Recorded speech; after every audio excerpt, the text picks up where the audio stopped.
दोस्तों आज बिहार पुलिस के कांस्टेबल का एग्ज़ाम था। कैंडिडेट लोग बाहर निकले, उनसे हम पूछेंगे। ये सेकंड शिफ्ट का एग्ज़ाम है, फर्स्ट शिफ्ट का भी हमने वीडियो डाल रखा है, उसको भी आप चेकआउट कर सकते हैं। आप लोग का कैसा गया एग्ज़ाम? एग्जाम तो बहुत अच्छा अच्छा गया था और हिंदी का लेवल ठीक ठाक था और करंट पूछा हिंदी से था। ज़्यादा इस बार इंग्लिश का क्वेश्चन पूछा गया था। हिंदी थोड़ा सा कम था लेकिन ज़्यादा इंग्लिश ज़्यादा कर लेवल हिंदी का कम था, इंग्लिश का थोड़ा ज़्यादा था। हाँ। क्या टफ लगा?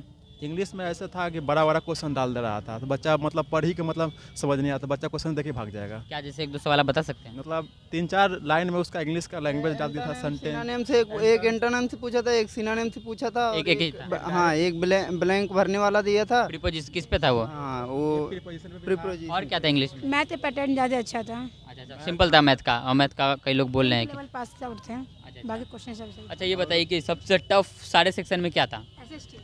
एसएसटी आपको टफ लगा? क्या टफ लगा जरा बताइए।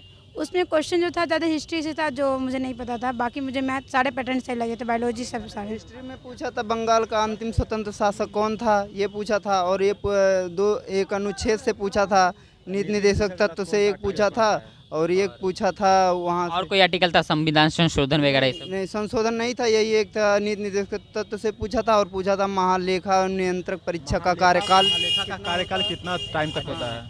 और ये 2 करंट पूछा था। एक पूछा था सौर ऊर्जा पर पूरी तरह से आश्रित भारत का कौन सा केंद्र शासित प्रदेश बन गया। और एक पूछा था ये कि बिहार की किस हस्ती को पद्म विभूषण पुरस्कार से सम्मानित किया गया। और कोई बुक वगैरह का था? बुक एंड ऑथर ये सब से? बुक से तो ऑलरेडी क्वेश्चन नहीं अच्छा था। अच्छा, ये बताइए और कोई पुरस्कार से और क्या था? पुरस्कार से था कि जल पुरस्कार में कौन सा संस्था को मतलब सर्वश्रेष्ठ संस्था दिया गया। एनटीपीसी से तो रिलेटेड दो तीन थे याद है कुछ? अलग अलग। एनटीपीसी से थी, अलग अलग उनकी यूनिट है जो एनटीपीसी की, उससे थी। अच्छा ये बताइए कि अगर बायोलॉजी की बात किया जाए, कैसा जैसे पिछले शिफ्ट में बायोलॉजी बोला जा रहा था कि थोड़ा टफ था, कैसा था? बायोलॉजी टफ था मेरे लिए, टफ था। हाँ क्या कुछ सवाल आप लोग बता सकते युद्ध पूछा था, अफीम युद्ध किन दो देशों चाइना के बारे में? अफीम युद्ध किन दो देशों के बीच बायोलॉजी हुआ। का क्वेश्चन था कि कोशिका झिल्ली का खोज किसने किया था? हाँ और क्या था? बायोलॉजी कुछ था? बायोलॉजी से हाँ। अच्छा कोई चीज़ का खोज के बारे में था, डिस्कवरी के बारे में, इन्वेंशन के बारे में, कौन सा है? और कुछ था क्या? कोशिका झिल्ली का था और प्लाज्मा का था। रीजनिंग के क्वेश्चन थे इस बार ना, रीजनिंग के कैसे थे सवाल? नॉर्मल थे 6 ब्लड रिलेशन था? नहीं, blood direction sense test? Direction था। एक सेटिंग अरेंजमेंट टाइप का था और एक वो ये जो होता डायरेक्शन वाला? है। हाँ डायरेक्शन थे, एक थे की ओर चलता है, हाँ। डायनामिक जाता है ऐसा। हाँ डायरेक्शन सेंस टेस्ट। उस टाइप के थे। और क्या थे? और एक 2 अल्फाबेटिकल थे और एक नंबर सीरीज मिसिंग नंबर का था ये क्वेश्चन। अच्छा ये बताइए कि हिंदी के कैसे सवाल थे? एक दो बोर्ड मार्क्स से भी आया हुआ था रीजनिंग में और एक हिंदी में कितने के सवाल थे? 9 क्वेश्चन 9 क्वेश्चन इनमें थे। से एक था वो रचना पूछी गई थी, रचना थी, बाकी थे यही पर्यायवाची विलोम टेस्ट। एक वर्तनी वाला भी क्वेश्चन था कि वर्तनी तकनीक का वर्तनी कौन सा सही है? तकनीक संधि वगैरह सवाल थे? कोई मुहावरे, लुकोक्ति वगैरह? ये सब नहीं थे, ये सब नहीं थे। अच्छा इंग्लिश में आइडिया मैन सब थे। रामा का पर्यायवाची शब्द कौन सा होगा? ऑप्शन में थे 9 क्वेश्चन थे। एक वो पूछा था ये एंटोसाइनो? एंटोनेसिनम से 2 पूछा था कितने थे? और ये एक था। अच्छा ये आइडिया मैन फ्रेज से कुछ था? एक भी नहीं था। पिछले शिफ्ट में पूछा था एक, इसमें एडम फ्रेश एक क्वेश्चन था, क्या था? वो ध्यान नहीं आ रहा है, वो फ्रेंड से रिलेटेड था कि ऐसा फ्रेंड जो हमेशा साथ अच्छा अच्छा ठीक एंड थिन में। अच्छा गुड टाइम और बैड टाइम में स्वर साथ देता है, इस टाइप का। और कुछ सेंटेंस करेक्शन वाले थे कि ये क्या गलत है पता करने के लिए, एरर डिटेक्शन का क्वेश्चन टैग से था एक। हिंदी में भी था एरर। पूछा था बांग्लादेश कब स्वतंत्र हुआ था। बांग्लादेश इकोनॉमी से रिलेटेड क्या सवाल थे? बैंक वगैरह से रिलेटेड कुछ सवाल थे? हाँ बैंक ये पूछा था कि सिक्कों का गलाना वलाना टाइप का 2011 में जो एक एक्ट आया था सिक्कों से संबंधित, सिक्कों के निर्माण से संबंधित, उससे था किसी ये को पूछा था वाणिज्यिक बैंकों ने अब की बार कितना योगदान दिया है, मतलब एक क्षेत्र में। हाँ करंट। और करंट से क्या थे? इसरो वगैरह से सवाल थे? कोविड से रिलेटेड कुछ सवाल थे? कोई वैक्सीन वगैरह से रिलेटेड सबसे? बायो से था जो थोड़ा पूछा गया था, एक कोई नाम था उसका, मतलब लैटिन नाम था उसका पूछा गया। बाकी बायोलॉजी का क्वेश्चन था कि वैक्सीना कौन सा बीमारी में यूज किया जाता है, किसका लैटिन वर्ड है? लैटिन वर्ड वैक्सीना का लैटिन अच्छा ये बताइए कि फिजिक्स केमिस्ट्री का कैसा लेवल था?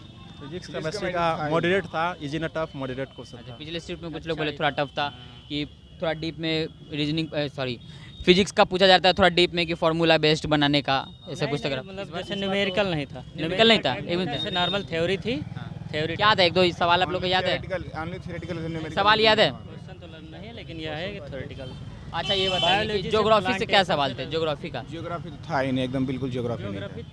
3 क्वेश्चन थे इंटरनेशनल ज्योग्राफी थे। क्या थे, याद है सवाल? एक था कि वो जो शिपयार्ड है उसमें इंटरनेशनल जो शिपयार्ड कंपनी मतलब शिपयार्ड शिप जो बनाती हैं वो इंटरनेशनल, जैसे अपने यहाँ विशाखापट्टनम है, इस टाइप के 3 थे कंट्री के अलग अलग नेम। तो उसमें से पूछा गया कौन सा नहीं था। अच्छा, कौन सा नहीं है ऑड वन आउट वाला? 3 क्वेश्चन ऐसे थे इंटरनेशनल ज्योग्राफी से तीनों। और कोई ज्योग्राफी से कुछ सवाल थे, नदी पहाड़ झरने वगैरह ये सब? हाँ, ये पूछा गया था बिहार का जो है वो क्या कहते हैं घड़ियाल किस नदी में बिहार में पाया जाता है? नदी में घड़ियाल की प्रजनन स्थल है। ये पूछा गया था। और कुछ था बिहार स्पेशल? बिहार स्पेशल और नहीं था, बस कोई नालंदा यूनिवर्सिटी सब के बारे में, कौन सा खादान वगैरह के बारे में, कुछ जो बॉक्साइट वगैरह ये सब के बारे में कुछ सवाल था? एक अंतिम शासक से पूछा गया था वो बिहार के बारे में पूछा गया कोलकाता। था अच्छा कि ये बताइए, हाँ बोलिए। पूछा गया था कि बिहार के किस हस्ती को पद्मश्री अवार्ड दिया गया 2023 अच्छा में। अच्छा, ये बताइए पड़ोसी देश के बारे में कुछ सवाल थे? पड़ोसी देश के बारे में तो एटलीस्ट और कुछ मुद्रा वगैरह के बारे में या राजधानी के बारे में सब कुछ सवाल थे? ये सब कुछ नहीं था। नहीं। तो ओवरऑल पेपर का कैसा था लेवल? ओवरऑल अगर रेट करना चाहे आउट ऑफ 10 कितना होगा? आउट ऑफ 10 पेपर का मॉडरेट था ना, इजी था ना, टफ था। तो क्या 5, 6, 7 क्या रेट करना चाहेंगे? 10 में तो मैं 4-5 रेशियो ही ये तो है। कुछ ज़्यादा ही आसान हो जाएगा, इतना आसान नहीं है। 10th में मैं तो 7-8 को अप्रॉक्सीमेट 7-8 में देना चाहूँगा।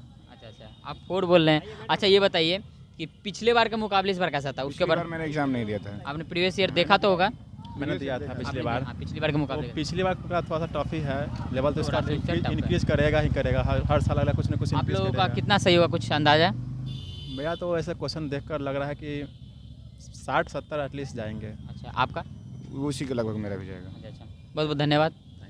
तो दोस्तों ये थी हमारी सेकंड शिफ्ट की वीडियो। उम्मीद करता हूँ वीडियो को पसंद है। फर्स्ट शिफ्ट की भी मेरी वीडियो उसको भी आप चेकआउट कर सकते हैं, और भी अदर एग्जाम के भी वीडियोस आपको मिल जाएंगे। इसलिए हमारे चैनल को अभी तक आपने सब्सक्राइब नहीं किया, सब्सक्राइब कर ले, साथ ही ऑल नोटिफिकेशन ऑन कर ले, ताकि सारे वीडियोस का नोटिफिकेशन आपको मिला करे। वीडियो देखने के लिए बहुत बहुत धन्यवाद।